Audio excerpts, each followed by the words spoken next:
नवरात्रि यानी शक्ति का उत्सव, जब हम माँ दुर्गा की 9 अलग अलग रूपों को पूजते हैं। इन 9 दिनों में हम सिर्फ पूजा पाठ ही नहीं करते, बल्कि उस शक्ति के चरणों में खुद को समर्पित करते हैं जिसने इस पूरे ब्रह्मांड का निर्माण किया। नवरात्रि के इस पावन अवसर पर हम आज लेकर आए हैं नवदुर्गा सीरीज का 2nd और आखिरी पार्ट। पहले पार्ट में हमने दुर्गा के 4 रूपों का वर्णन किया था और इस पार्ट में हम बाकी 5 रूपों के बारे में जानेंगे और साथ ही ये समझेंगे कि शक्ति के हर एक रूप का महत्व क्या है। तो बने रहिए हमारे साथ इस वीडियो के आखिर तक। लेकिन वीडियो शुरू करने से पहले अगर आप हमारे चैनल पर पहली बार आए हैं तो हमारे चैनल इन्फोबेस को जरूर सब्सक्राइब करें ताकि आगे भी आप हमारे सारे वीडियोस का आनंद ले सकें।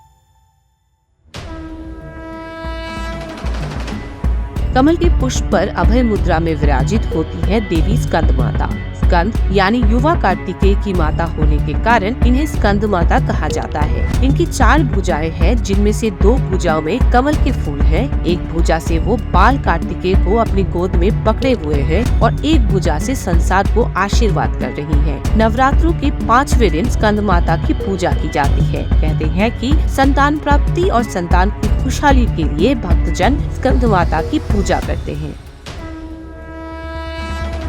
नवरात्रों के 6ठे दिन जिनकी पूजा की जाती है वो है माता कात्यायनी। पुरातन काल में कात्यायन नाम के एक ऋषि थे जिन्होंने वर्षों तक देवी भगवती की उपासना की ताकि वो उन्हें अपनी पुत्री के रूप में प्राप्त कर सके। कहते हैं कि जब महिषासुर वध के लिए ब्रह्मा, विष्णु और शिव जी ने देवी दुर्गा को उत्पन्न किया था, तब ऋषि कात्यायन ने ही सबसे पहले देवी दुर्गा की पूजा की थी और इसीलिए शक्ति के इस रूप को कात्यायनी कहा जाता है। शेर पर सवार देवी कात्यायनी की 4 भुजाएं हैं, जिनमें से एक हाथ अभय मुद्रा में और दूसरा हाथ वर मुद्रा में है और उनके बाकी दोनों हाथों में कमल और खड्ग देखने को मिलता है। देवी कात्यायनी की पूजा करने से अर्थ, धर्म, काम और मोक्ष सभी फलों की प्राप्ति होती है।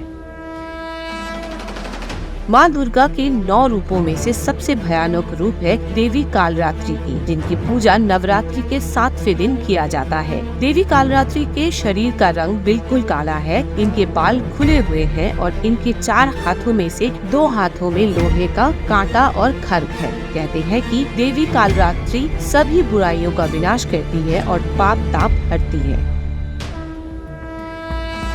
शंख के रंग जैसा श्वेत वर्ण और श्वेत कपड़े पहने माँ महागौरी का स्वरूप बहुत ही ज्योतिर्मय है। कहते हैं कि जब देवी पार्वती ने शिव जी को पाने के लिए कठिन तप किया था तो उनका रंग काला पड़ गया था, लेकिन फिर जब शिव जी ने विवाह के बाद देवी पार्वती को गंगा जल से नहलाया तो उनका रंग दूध सा सफेद बन गया और देवी के इसी रूप को हम महागौरी के नाम से जानते हैं। कहते हैं कि माँ महागौरी की पूजा करने से सारे पाप ताप नष्ट होते हैं और हमारे मन का मैल भी धुलकर साफ हो जाता है। नवरात्रि के 8वें दिन देवी महागौरी की पूजा की जाती है।